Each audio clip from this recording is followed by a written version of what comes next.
Hello and welcome or welcome back. This is the last episode of the Starting Over podcast. I kind of can't believe I'm saying that. And I am going to be sharing another heartfelt message with you about what that transition means, where we've been and where we're going next. But before I do, I would love to stay in touch and hear from you. And if you want to know more about the podcast rebrand and relaunch later this year, please click pause now wherever you're listening to this.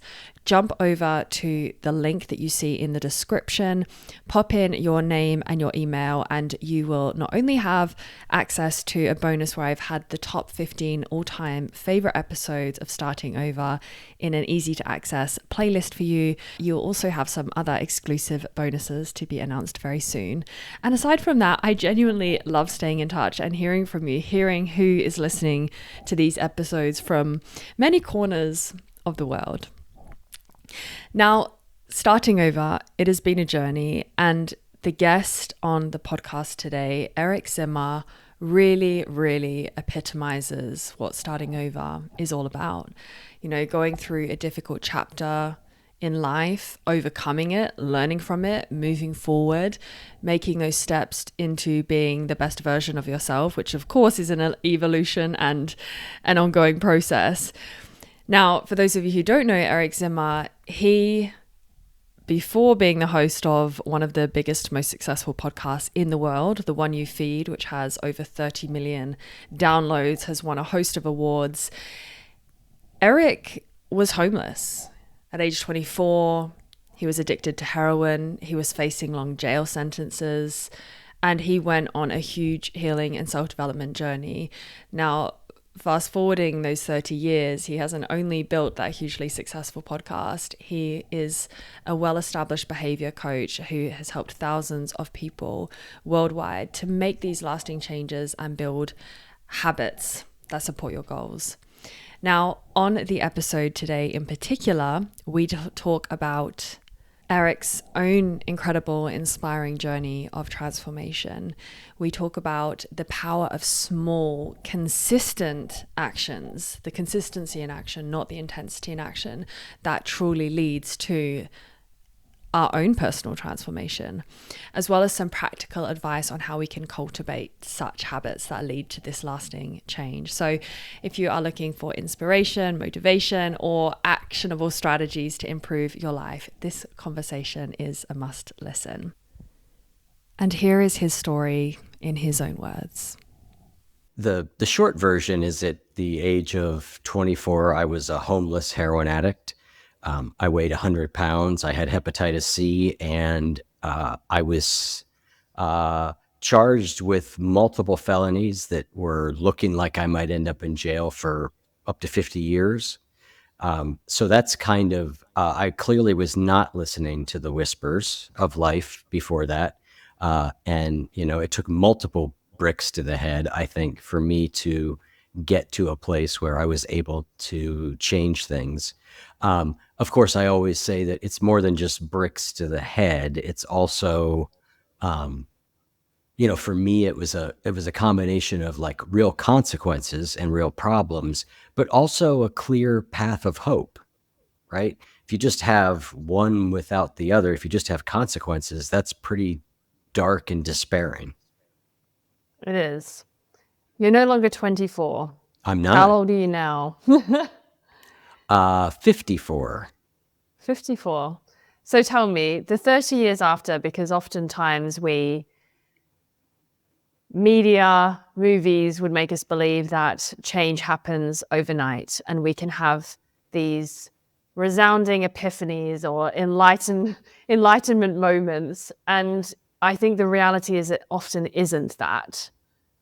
It rarely is. Maybe I could tell a story to that effect. So back in December of 1994, it was a winter day in Columbus, Ohio, and I was sitting in what had been an abandoned tuberculosis hospital that they had turned into a treatment center.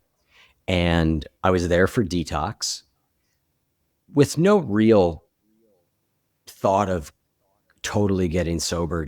I just showed up there because I was out of money and I was out of options and I needed a few days to not be sick from heroin withdrawal.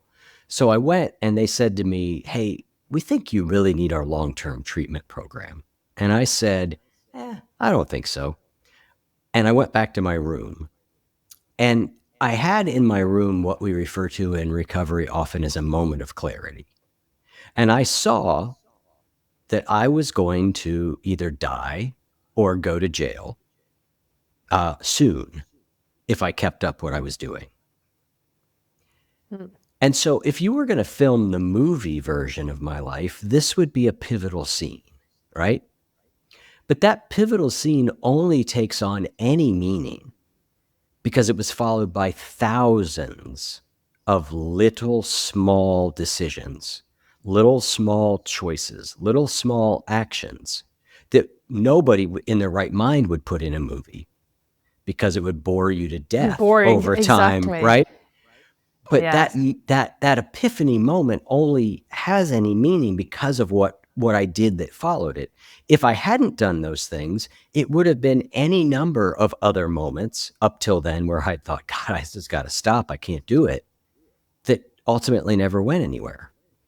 So, Hmm. so I think I just like that story because it's illustrative of your point, which is, you know, the movies make these things look really fast and easy, right? There's actually a trope in movies called the makeover montage, and we've all seen this, right? It's where the character goes in and something happens, whether it's in their personal life and they change, or they go to the beauty salon and all of a sudden they go from being kind of drab and boring to like, oh, no one knew what a great beauty she was with just the right makeup and hair. Like, this is what we were sold, but it's not Hmm. true. It's not the way that the vast majority of change happens. It happens little bit by little bit, Doesn't it? accumulating over time.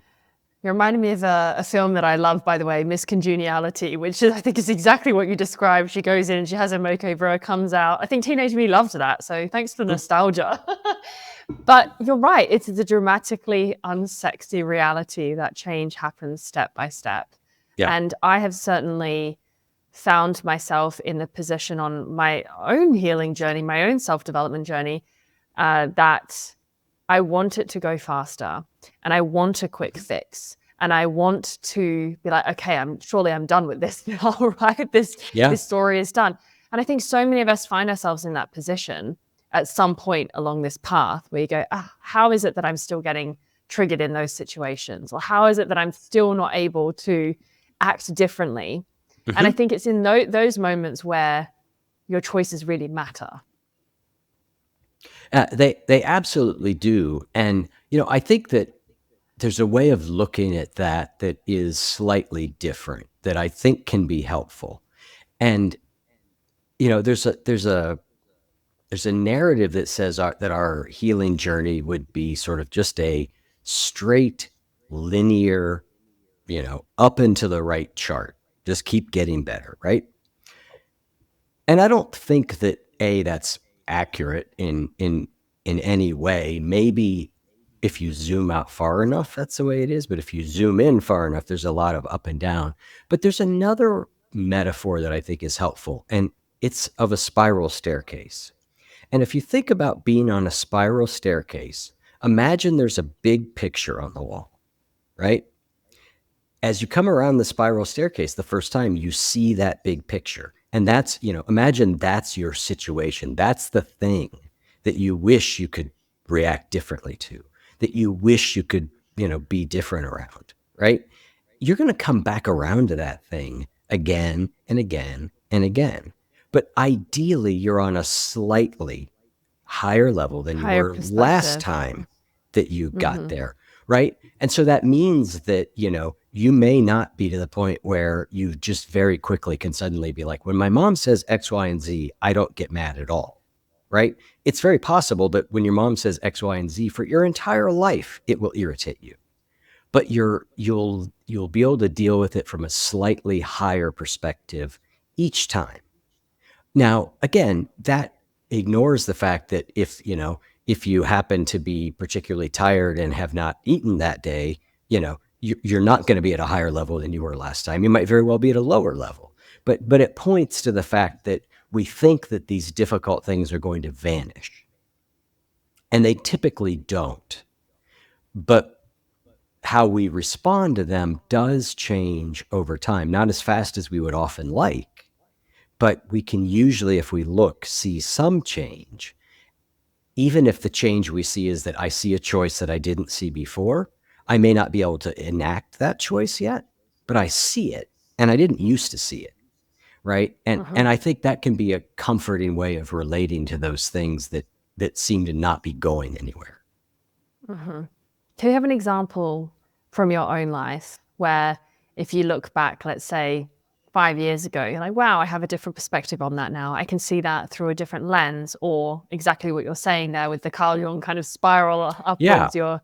Yeah, I mean, certainly, I use the mother example because, I have your mother challenges. drives you insane. Yeah.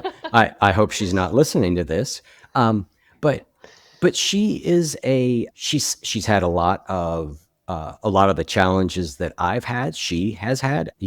I come by any depression and mental illness things I come by, she has them, in a much less treated way. She's a sort of relentless vortex of negativity, right? And so, the change that has happened for me over the last 5 years is that I've started to just get better at realizing that's not going to change. She's 80 years old. She may not even be capable of changing that at this point. It may be something that can't be changed, right? And that doesn't mean that it doesn't sometimes irritate me. But when I accept that it's not going to change, or that it can't be changed, I can relate to it differently. And I can give you an example that sort of triggered this for me. My partner's mother had Alzheimer's, right? And we watched her capabilities erode, right? And at a certain point, you went, she can't do that anymore. She just can't. And it was easier to accept because he was like, well, she has a brain disease, right? She's incapable.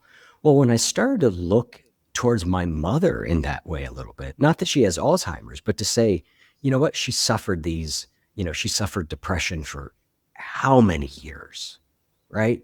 How many years of being locked into these same patterns?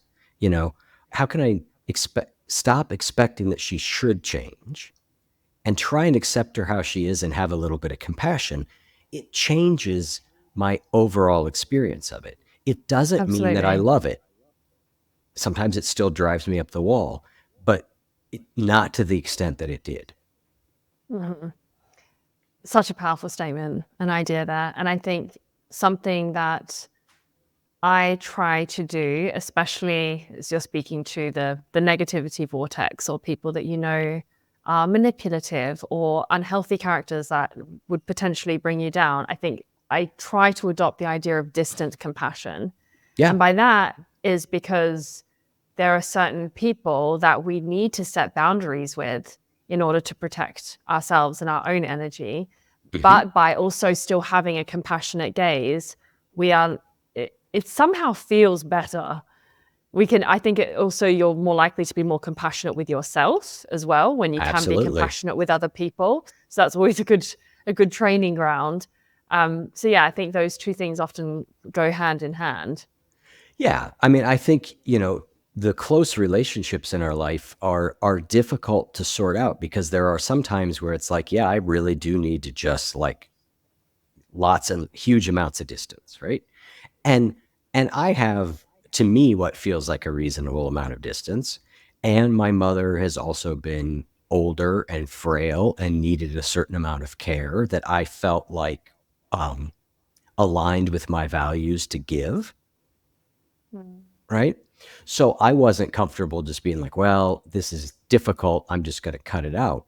But I certainly did strike a balance of like, what can I do that honors my desire to be supportive and caring for her, and also doesn't make me insane. I don't sacrifice myself in that caring attempt, because the compassion for her has to be matched by compassion for myself, right?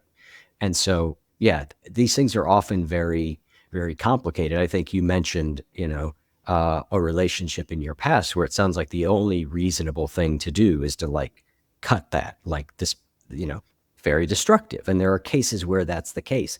A lot of times in family relationships, it's a little more nuanced than that, and that can be challenging. Mm-hmm. It absolutely can. I think to what you said there with the cutting though, what we often assume is that by either, distancing yourself from somebody or setting firm boundaries and so on, that can be in some ways a, let's say, harmful or negative thing to do. Like we are not acting appropriately. And what I found is that it often leads to greater levels of respect. Yeah. And Yeah. it's often the missing piece for people. And actually, it can lead to more positive outcomes than you expect.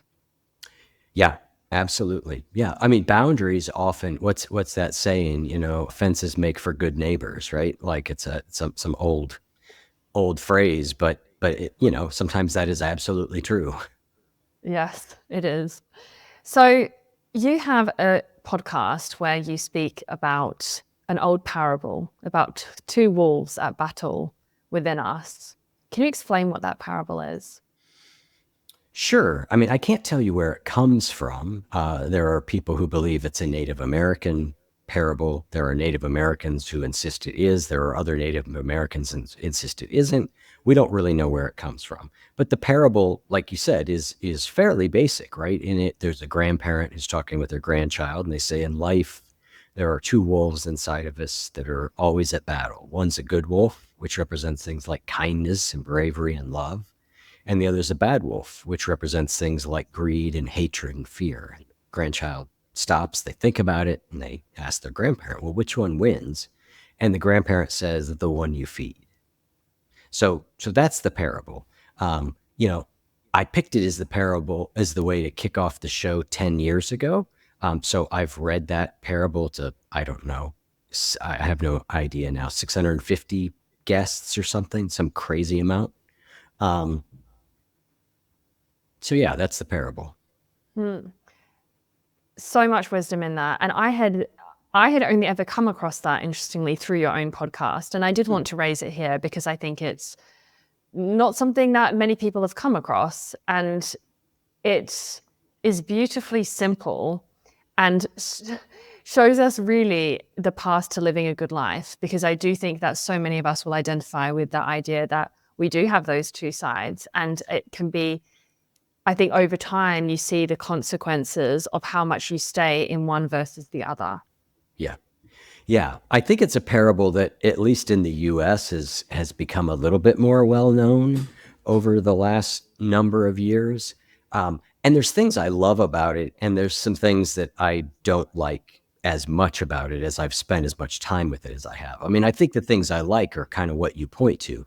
It's a very clear teaching that our choices, what we think about, what we do, really matter. They determine the outcome of our life, and we do have a choice, right? And so, I also like the fact that it sort of says, hey, we all have this in us. There's nothing, you're not broken because you have these, competing desires in you. Of course you do. That's what it means to be human, right? Exactly.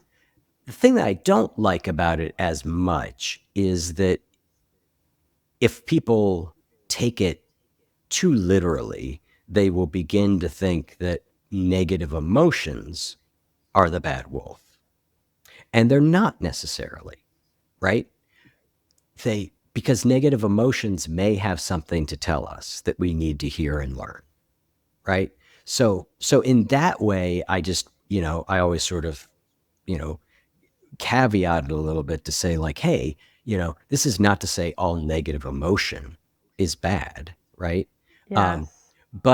but negative emotional traits, those do become that way, right? Like, we're all going to feel anger uh, towards people from time to time.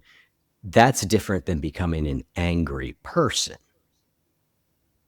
right? Yes. And dwelling in that And space. dwelling in that space, right? And so, Yeah. it's one of the things I've explored on the show countless times, which is, there's a certain amount of, we have to pay attention to our thoughts and our emotions and let them be what they are to a certain extent. And that is in tension with the fact that we want to choose more positive orientations to the world. And how do you do both those things? Like how do you feel an emotion in a way that neither represses it nor indulges it? How do you do Good that? question. And it's a nuance, right? I mean, there's no answer to that, right?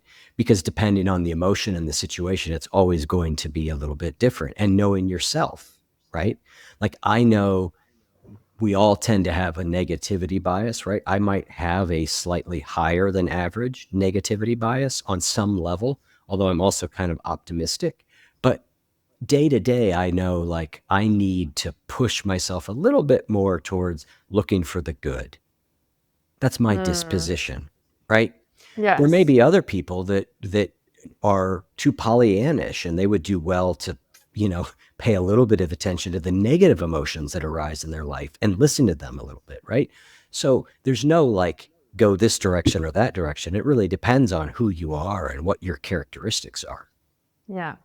Something that I have found useful in practice, it's probably more challenging, but a concept which was illustrated by Dr. Jill Bolte Taylor, who had her stroke of insight, suffered, a stroke that really took her out. She said she didn't know where her body started and ended.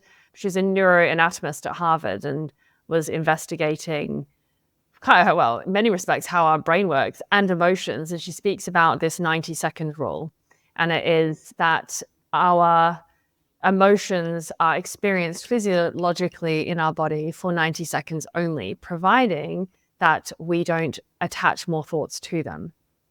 And I think that's always the risk is that when something comes up and let's say somebody cuts you off in the street and you go, oh, screw that, you have the potential to just let that go, to be there, and whatever immediate reaction arose in you, let it slide. Or you can be thinking about it later, like the person who sends you a text or drops you a dirty email at work, and then you realize you're ruminating on that in bed that night or the next morning, and like how much there is a propensity to continue playing the story over and over Yeah. again and stay in those cycles of negativity. Sometimes easier said than done, but Yeah. Yeah. I've always been skeptical of that 90-second rule thing. I've heard it and I'm like, I don't know that matches my experience. However, I do believe it points at a truth. And the truth is the one that you've just stated, which is there is a way in which my thoughts continue to add fire to my emotion, right? There is a way in which I'm keeping this thing alive by my thoughts, and so yeah, we have to. There's an old Buddhist saying that I heard, I don't know, maybe 30 years ago, and it was drop the storyline, feel the feeling. Mm, That is far harder to do than that simple sentence says, right? Because I think a lot about this, and I actually think that thought and feeling or thought and emotion, you almost never see one without the other. We talk about them as if they're separate, but it almost seems we like experience them together. yeah, if they're not the same thing, they keep very close company with each other. But we can recognize the ways in which we are continuing to feed an emotion by our thoughts. Like you said, if somebody cuts you off in traffic, you can, if you try, simply let that go and don't tell the story of what a jerk that person is. And you know, something like 90 seconds later, you'll probably be back to a baseline, right? Situations that are more complex than that, like a relationship where somebody has, you know, let's say you just lost your partner of 30 years just died, right? I think that like to expect the life of that emotion is 90 seconds if I just didn't feed it, right? Is sets That's a ourselves good up to point. be very disappointed, right?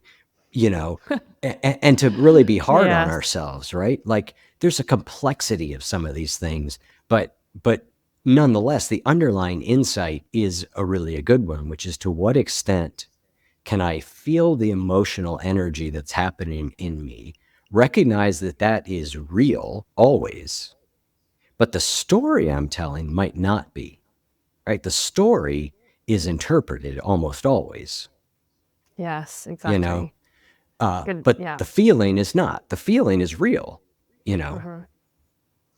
I imagine for you with your own healing. So, to illustrate this idea of it's our underlying beliefs, which then determine our thoughts, which then influence our actions or our behavior, and so on.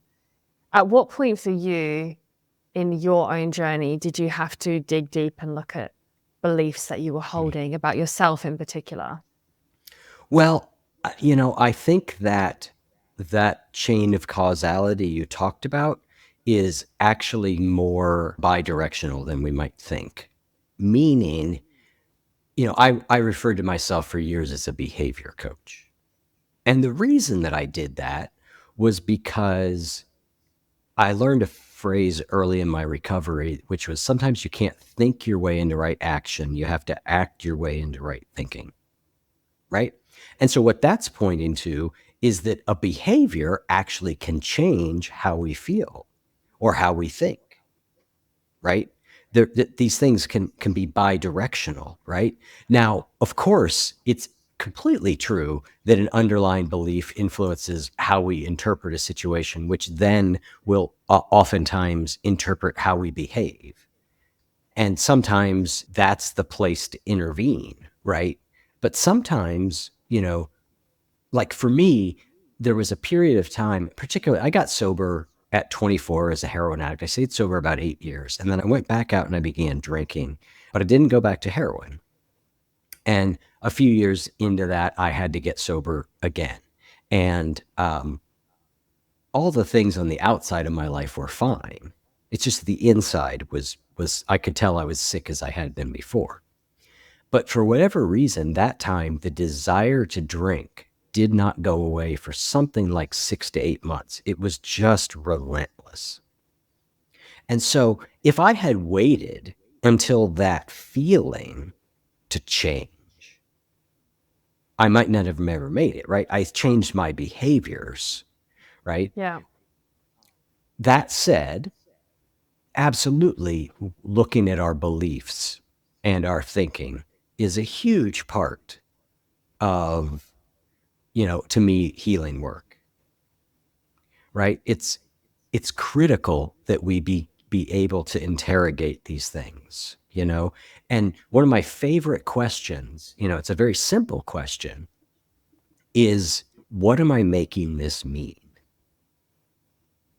Right? Like everything that happens in life, like we could keep it really simple. The person who cuts you off in traffic, I can make it mean that there's assholes all over the road. I hope it's okay that I just swore, but there are jerks all over the road, and All I'm over the world. I'm surrounded by them, and the world is a lousy place. Or I could simply make it mean, I bet that person's really in a hurry to get somewhere, right? There's an action and then there's the meaning that I ascribe. And that meaning does come out of our beliefs and our values. So that question of what am I making this mean and what else could it mean is a really powerful question, because I don't have to talk myself out completely of what I believe. I just I open the container up so that some more air can get in.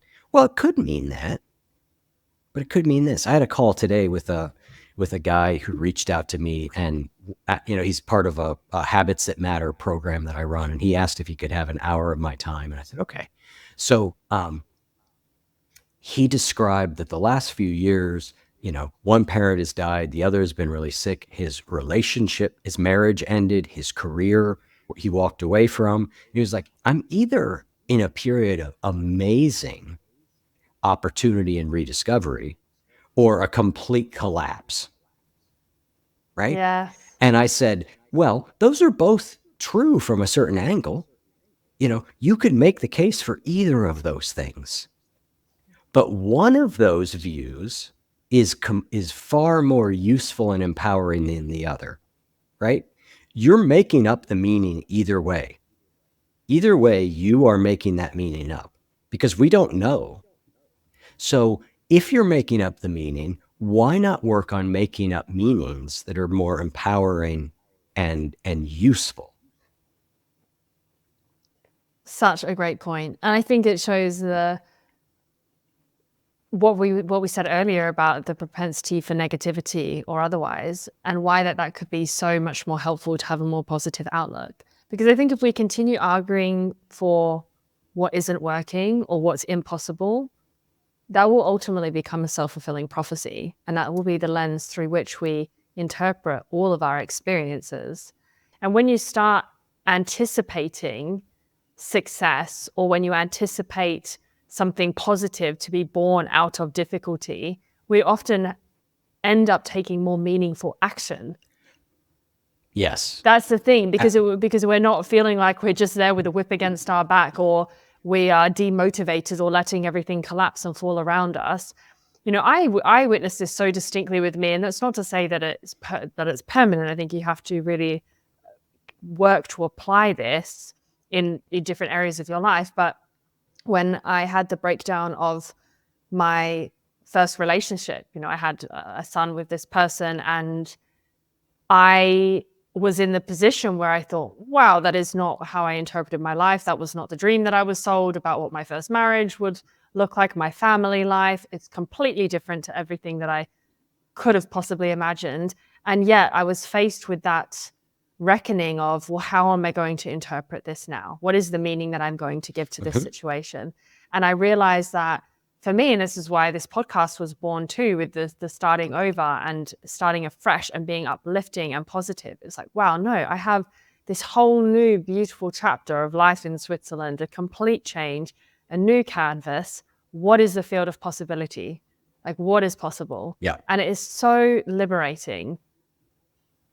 Yeah, absolutely. I mean, I am certainly not I, I am, I'm not a person who's like, huge into the power of like, positive thinking at all costs, or, I don't believe that, the way we think about the world influences the universe to act in a certain way. Like that's not my belief structure. I'm just saying, I'm not saying I'm right. I'm just saying that's my belief structure.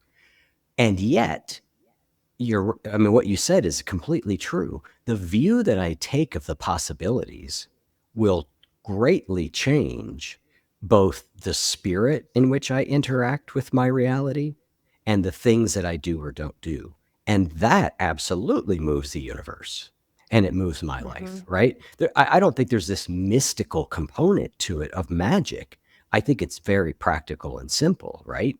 That, you know, what I believe I can do is really important. I'm not one of those people like I think we've got too much of the like, you can be anything you want. I'm like, well, no, you can't. Like, I'm not going to be an NBA basketball player. It doesn't matter what happens. It doesn't matter how much positive thinking, right? I'm like 5'7.5" and I'm 50 years old. I mean, it's never going to happen. Right. So anybody who's peddling that kind of nonsense, I think is silly. That said, I could become a way better basketball player than I am today. I have no idea how good of a basketball player I could become, right? If that's really what I wanted to do, right? And so that's where we put limits on ourselves that don't need to be there. It's not that we can be anything, but I always believe we can be more than we are. How much do you personally envisage the possibilities of what you can do with your life? Like, how far does that extend? It's a question that I've been playing in my mind recently, with in light of this idea of like, not that you can do whatever you want to do, but what possibilities for your life are you contemplating for yourself? Because I think at the same time, if you don't allow yourself to have a vision of what is possible, what could be possible, you're never going to create it.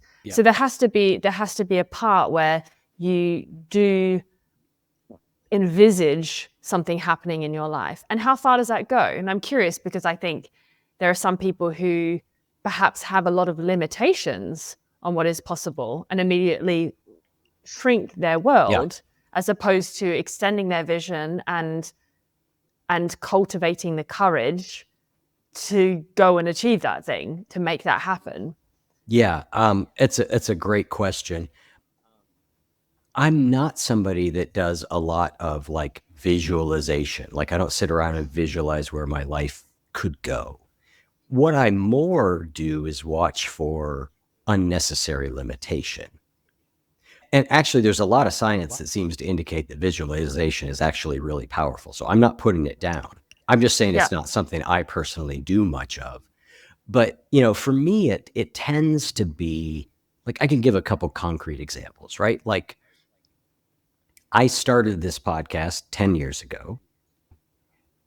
And I didn't start it with like this huge ambition that like, I'm going to become a podcaster for a living and like that doesn't even really exist 10 years ago, right? What I thought was, oh, I bet I can create something that would be helpful to people. I know it would be helpful to me. It would allow me to spend more time with my friend Chris, and I bet I could do a pretty good job at it, right?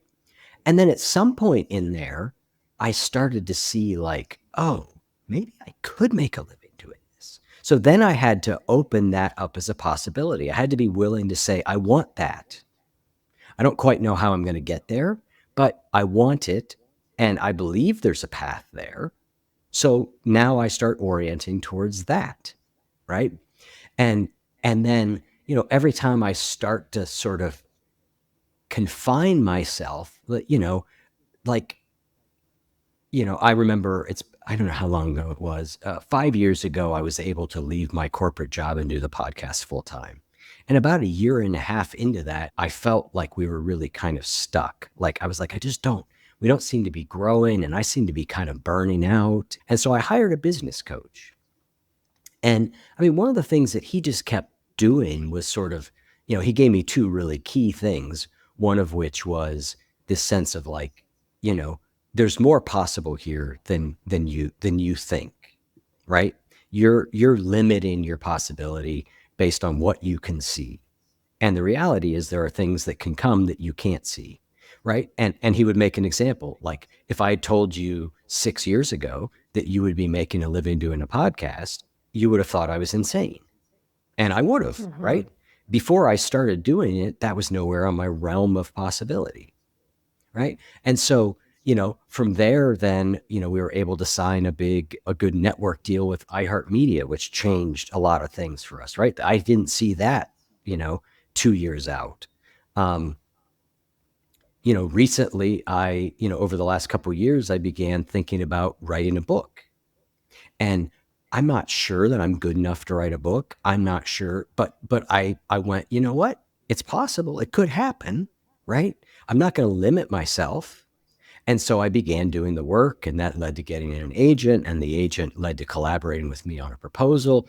And, a few months ago, we sold that book to a major publisher for, amount of money at one time that I would have said there is no possible version on earth that could happen. Right. And so, and now I'm in but I'm not going to be able to write a good book. Right. So it comes back and I have to go, okay, right. You don't see how you're going to write a good book today, but I do know the path to walk. And so if I feel like to me, if I just remove the limitation and say, I don't know where this is going to go, I don't have to inflate myself up and tell myself stories that I don't believe because I don't think that works. But I can say, I don't know the possibilities, but I do know that if I work hard and I walk in the direction of what matters to me, good things are going to occur. I don't know what those are, but good things are going to occur. And so, again, I'm not a big visualizer of what the possibilities are, but I mostly just try and take off the limits that my brain is telling me. And, I can't get to the point where I'm like, I know I'm going to write a great book, but I can go, you've done all sorts of things that you didn't know or think that you could do. So why would this be different? And I suspect 24-year-old you, who was potentially facing jail and addicted to Class A narcotics, would probably be very shocked at what you have gone on to He would. achieve. Yeah, I sometimes make a joke that if 24-year-old me showed up in my brain right now, he would think he was enlightened. Like, because the difference would be so Yeah. dramatic, right? The difference of mind quality is so vast. Now, it doesn't seem that way to me because I've just kind of gotten there, right? But yeah, 24-year-old me couldn't have seen any of this.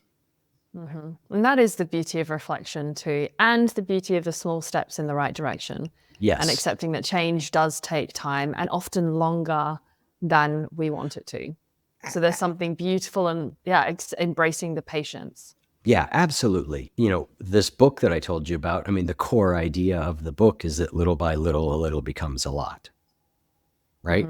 That, by little steps that we take consistently over and over and over again, we really can change in big ways. It's not the way we wish it would work, right? We wish it would happen very quickly and overnight and, but this actually does work, and it can make huge changes that we can't imagine, right? Little bit by little bit.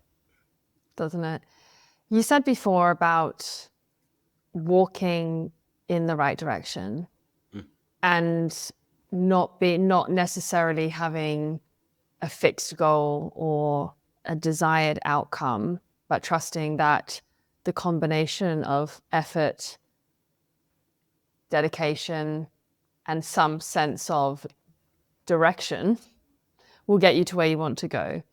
But what I do want to ask is, at what point, if you don't have a fixed destination, let's say, an idealized outcome, at what point can you generate enough energy and focus to make things happen? Yeah, it's a good question, and I think it's important to say people are different, right? So I've just never been the sort of person that could be like, well, 5 years from now, I know where I want to be. I don't know why I'm not that way. I'm just not. It doesn't tend to be a way that my brain works. Maybe it's, I'm not sure. So I'm not saying there's anything wrong with that or you shouldn't do that if you can do it, right? I just know that the way my life has unfurled has been I see a little bit further in front of me and I go in that direction. And as I go in that direction, more gets revealed, right? And so the way I often think about this is if you have a clarity in your mind and you're like, okay, I know where I want to go. I know what I want. I'm just heading in that direction. Like, great. But most people I found don't. And so what they are like is they are very often like somebody standing on the edge of a forest, and a trail is going into the forest. They're standing at that trailhead, and up about 6 feet, it makes a sharp turn to the right. And they are going, what's around that turn? I need to know what's around that turn. I got to figure out like the whole rest of the way. What's around that turn? As long as they stand where they are, they will never see around that turn. You can't. When they start walking down that path, now they see a little further than they did before. And now they see a little, as you walk, you see more. So for me, that's been the method that works best for me. Is I don't quite know exactly where I'm going. I don't quite have, like if I were to go to an interview and they'd be like, tell me where you want to be in 5 years, I would always be like, I would just make something up because it just wasn't the way I operated. So I'm much more of a like, I'm not quite sure, but I think I might want to go in that direction. Let me start walking that direction and see what happens.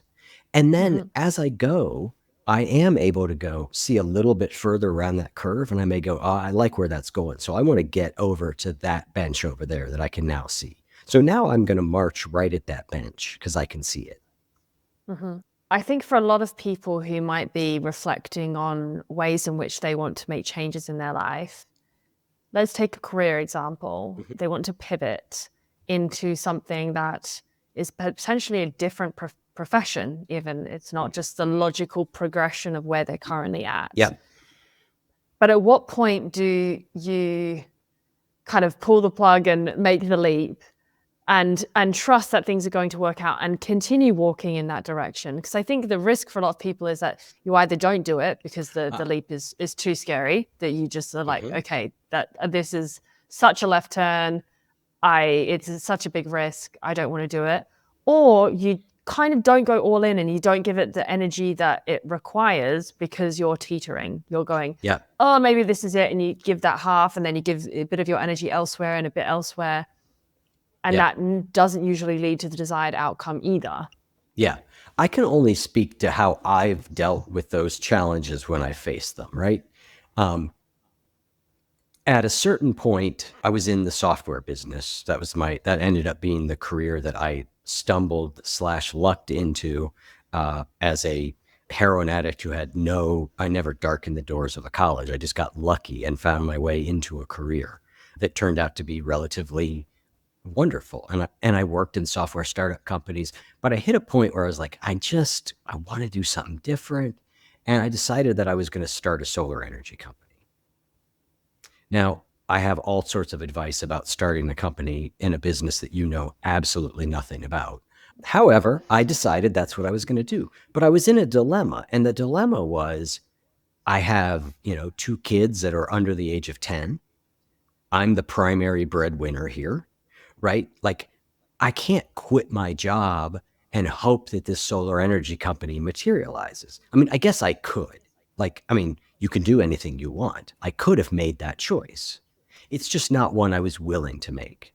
So I was faced with 2 options. One is, like I said, drop it, change everything and take this enormous risk that felt way too big for me, or just let that dream die.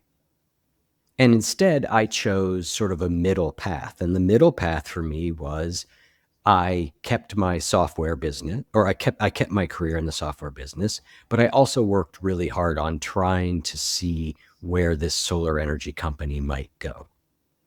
I did the same thing and the solar energy company did well for a while, and then it failed.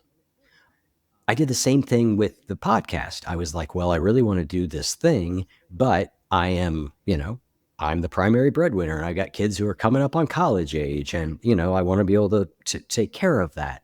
And so I did the same thing where I chose both. And then over time, I began to say, oh, I think I can get there with the podcast thing. So now what would I need to do to get to a point where that risk felt doable for me? Right? Like, where would I need to get where I felt like, yes, I'm taking a risk, but it's a risk that feels to me like it's a reasonable risk. So that's how I did it. I'm not saying that that's always possible, right? And so we may be in a position where we do have to make a choice, right? Where you have to say, I'm going to go here or I'm going to go there. And so then, when I'm talking to people about these things, I might say, well, let's play out a couple different scenarios here. What happens if you go for it and it doesn't work? Like, how big a risk are we talking about here? Right? For me, when I finally took the risk to go do the podcast, there was certainly risk, right? And I still don't make the amount of money that I used to make as a software executive, right? I want to be clear. Like, I made a decision to make less money.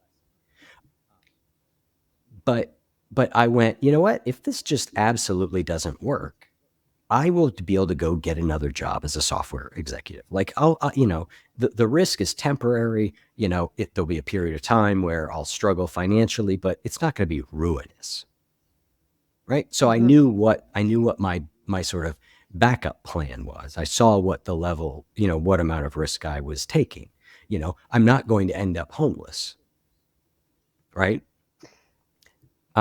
So these things are difficult, right? I mean, these things are really, they're difficult things to sort out. But for a lot of people, where they are in the, I don't want to do this anymore. but I don't know what I want to do either. Right? Yes. And so then the Yes. question becomes, what are a bunch of low risk little things that you can do to try to see maybe where your interests are? Right? And over time, as you get a clearer picture, you'll have a better way of acting. Right? So I just am always about that. Like, are there ways to, try things out? Because we don't know until we do. That's Right? it. That is it. We We don't often, know. yeah. We assume that the clarity is going to come by reflecting on it and making plans and doing research and watching YouTube videos and Googling another article. And of course, those things can be, well, helpful to a certain Yeah. degree. I don't think it replaces the feedback that you get from actually having the lived experience of that thing. Yeah. I mean, I've had a bunch of coaching clients over the years who've been like, I want to be a writer. I don't want to be whatever I am now. I want to be a writer. I go, great. Okay. Well, let's start writing. Like, let's just get you writing. And what a bunch of those people have found is I don't like it that much. It's a dream I've been carrying for 20 years, but actually now when I sit down and do it, I'm like, if I had to do this 40 hours a week, ugh. Right. And so it's kind of painful when something like that, it dies off. Right. But it's a useful clarity.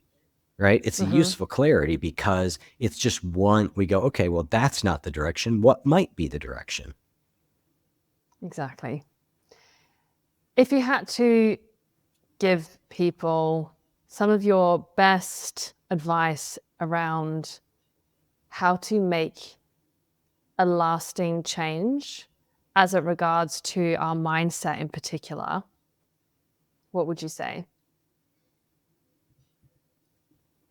Well, I would say that a lasting mindset change is a little bit like a lasting shower, meaning it doesn't matter how good the shower you take is, you're going to need another one, right?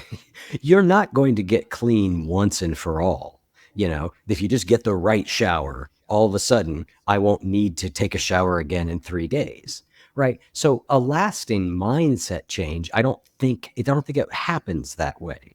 I think that what happens is we point our mind in a certain direction and then we point it there again, and then we point it there again, and then we point it there again. Right. The way I made a lasting change to my relationship with drugs and alcohol was that I went to 12-step meetings, like every day for a while. Right. And I read books about that. Like I just kept pointing my mind in that direction.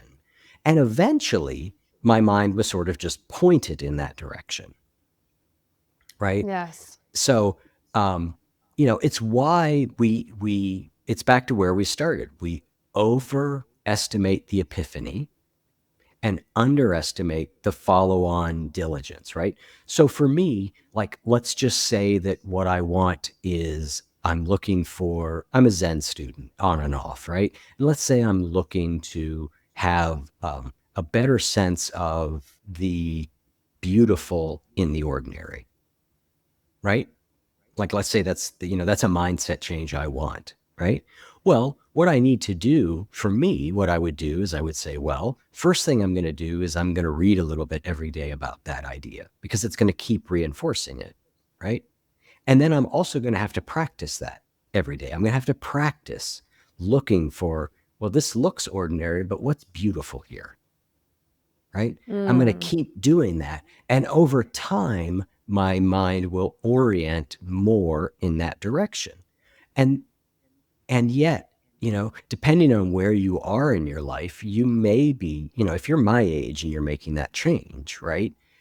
It might be that change is never fully lasting without ongoing maintenance. Because let's say, I just started doing this. I've got 50 years of my brain working a certain way. 2 weeks of reorienting in a new direction is not going to be a lasting change. So any sort of change that we're going to make, we have to then also look at what's the maintenance of this look like. I guess in that respect, we should in many ways shifts the whole dialogue on change, because so much of it is about how to create more positive habits. Uh-huh. How to create, how to birth, how to Yep. shift.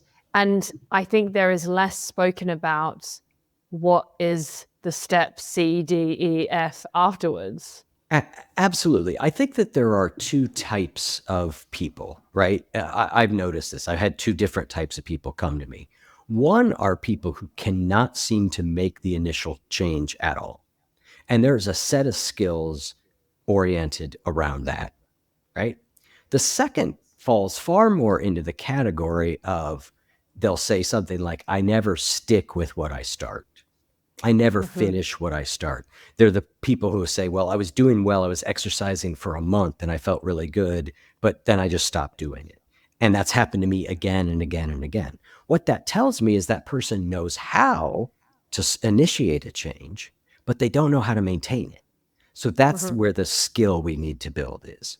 If, on the other hand, the person is like, I've been talking about exercising on a regular basis for 3 years and I still haven't done it, then I go, oh, what that person needs is they need the skills to start a change.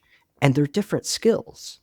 They're both skills. I mean, I think the important thing there is that change is a skill, right? The good news is we can learn how to change better, right? But we Yes. need to know at what phase we are. There's a famous behavior change model called the trans-theoretical model of change.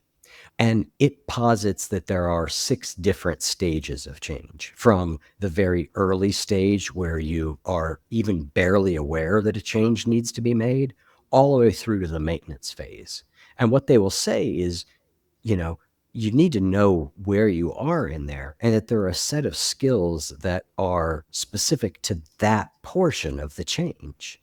And so you find out what stage you're in and you learn the skills that are available there, right? And so if I was working with somebody, I'd figure out where they were in that process. And I would say, okay, here's what we need to do to get you to the next stage. Again, if you know how to start, but you can't keep at it, then I know where we need to focus. If you can't even get started, then I know where we need to focus. Do you find that that person could find themselves in both situations? Because what I'm reflecting on there is that you might find in one area of your life, let's say your health example, that you can get started and not continue. But then when it comes to, let's say, a relationship, you can't seem to make the change at all. Absolutely, yes. You could be you could have wildly different levels of skill in these different areas based on, in the same way, we talked about a growth mindset earlier. You might find that you have a tremendous growth mindset when it comes to your career. You're like, I believe I could do anything, right? But when you look at your ability to, say, change your relationships, you just think you're doomed. Right? Like, so the same person can have both a growth mindset in one area and not in the other. And the same goes for Yes. skills, right? And that's just a matter of like, what are the experiences that have brought you to where you are, right? And what have those Yes, taught exactly. you? What have those taught you about that thing? Yeah. What is the meaning as well that you're attaching to all of this? Looping back Totally. to what we said, your Yeah. interpretation. I'm going to go into the final fast few questions now, Eric. And the first thing I wanted to ask is, what is one piece of advice that you would give to your younger self who was stuck in a place they didn't want to be? I would say, there is a path out of here. There is a path.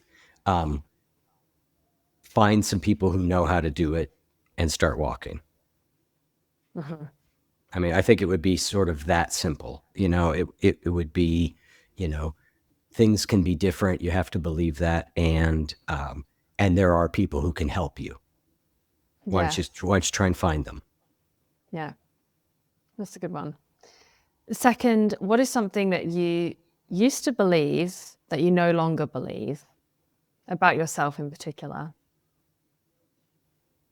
Well, this is this is kind of an interesting one. I've had, I, I think at points in the past, I had clinical depression.